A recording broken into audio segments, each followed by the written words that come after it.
everyone, this is Maki. Today I thought I'd have a casual chat. Since new Gunpla products have been announced, let's check them out as well. On June 24, 2024, Bandai Namco Holdings held its general meeting. This event was organized by Bandai, the company that owns the rights to the Gundam series, to explain their performance and future outlook to investors.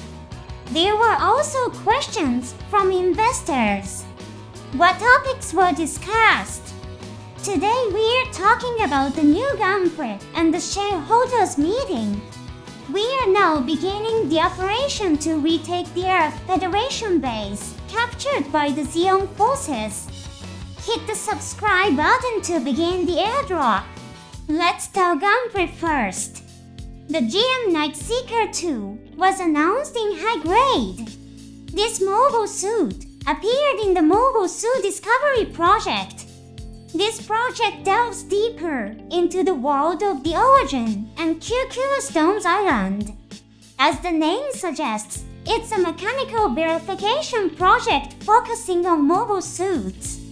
It shows Anaheim Electronics investigating past war materials in Universal Century 0082.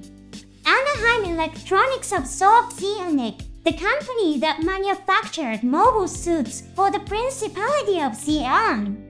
Therefore, information about Zeon's mobile suits appears. Among them is a variant of the GM of the Earth Federation forces as a Gunpla. Compared to the mobile suits that appeared in the anime, this one is less known. Many people may be surprised that it was announced as a Gunpla. The Night Seeker was designed to recapture bases captured by the enemy during the war between Earth Federation forces and Zeon.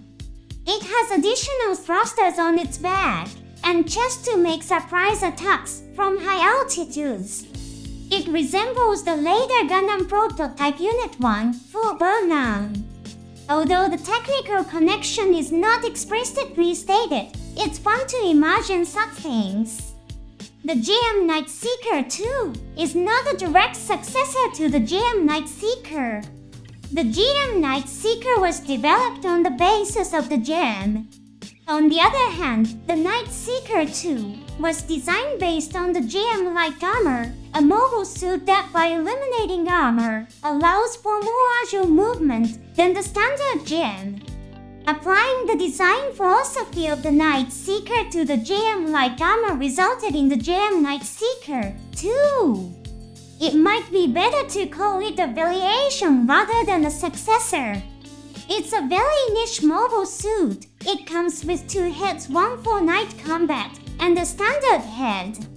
The GM Night Seeker 2 is a premium Bandai exclusive. The price is around $17. Please note that the price may vary due to currency exchange rates.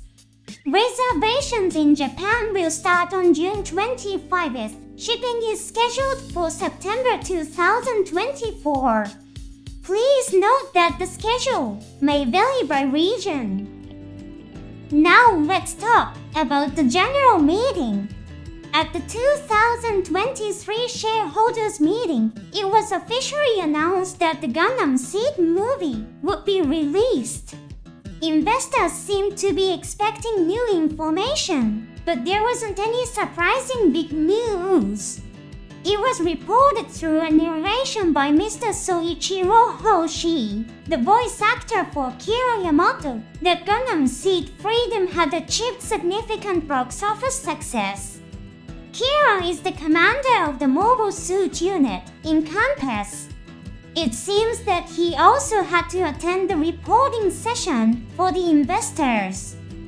First, regarding the Gundam 45th anniversary project, a question was asked if there were any plans to restore and release past games and videos using current technology. Bandai replied, as a company, we are aware of the demand for the re-release of retro games. We will actively consider it. The Gundam series has a huge amount of content. We intend to carry out remastering work in an orderly manner. Many older Gundam games have memorable scenes. For example, the scene after the final battle in Zeta Gundam, where Quattro Vagina decides to act as Shareholders and abandon the Earth Federation forces, is very popular. The Gundam Age series also features interesting mobile suit equipment in games. Although less known, I'd like to see them in action again. There is also hope for a remaster of G-Savior. This work was produced in the early stages of computer graphics technology. As a result, it appears less refined compared to modern computer graphics works. However, it's a fascinating work that reflects the theme of severe human conditions due to environmental destruction in the universal century. The theme of a food crisis can also be seen to influence Recon with the Inji, which depicts a distant future. It would be wonderful to see these old games and videos come back to life. While no specific brands were mentioned, it's a highly anticipated area. An investor asked this question: what results do you want to achieve at the Osaka Expo? The Osaka Expo is an event that will be held in Japan in 2025 to showcase new technologies from around the world to the general public. In today's world, with the development of the internet, companies often announce the latest technologies at times that are most optimal for them. Therefore, many predict that the Osaka Expo may struggle as an event. Bandai plans to introduce the Gundam series at this event. Bandai responded, "This will be the first time in the world that the creative work will be exhibited as the main theme at the World Exposition. We want to use this opportunity not only to satisfy existing fans, but also to introduce Gundam to people from different countries. If we can inspire children to become interested in space and science, we believe it will be meaningful." Many investors were a little disappointed that the details were lacking. If it were just an exhibition to sell products, it wouldn't be much different from stores like Gundam Base. We are hoping for events that can only be experienced at the Expo site. Personally, I am looking forward to the appearance of something like a life-size Gundam, which can provide surprise and excitement when seen with one's own eyes. Some of the investors asked personal questions. In Zeta Gundam and Gundam Double Zeta, there were scenes where investors harassed the soldiers with unreasonable demands. You can imagine something like that happening in real life. Here's such a question. There were scenes in the anime that suggested that Selector and Miorine got married. Why did the official company not make a clear statement about it? I think this is not good. This is a summary, but the investor who asked this question apparently spent quite some time expressing his personal opinion. Bandai responded as follows: "We believe that how people interpret the portrayal in the anime is a matter of personal diversity. Bandai strives not to take a position that restricts interpretation. We regret that the editing of published statements has caused misunderstandings." It was a standard response, but probably the only way they could respond. As I've discussed in past shows, I believe that each fan interpreting things in their own way is a valuable part of the culture. I feel the same way about Selector and Miorine's marriage.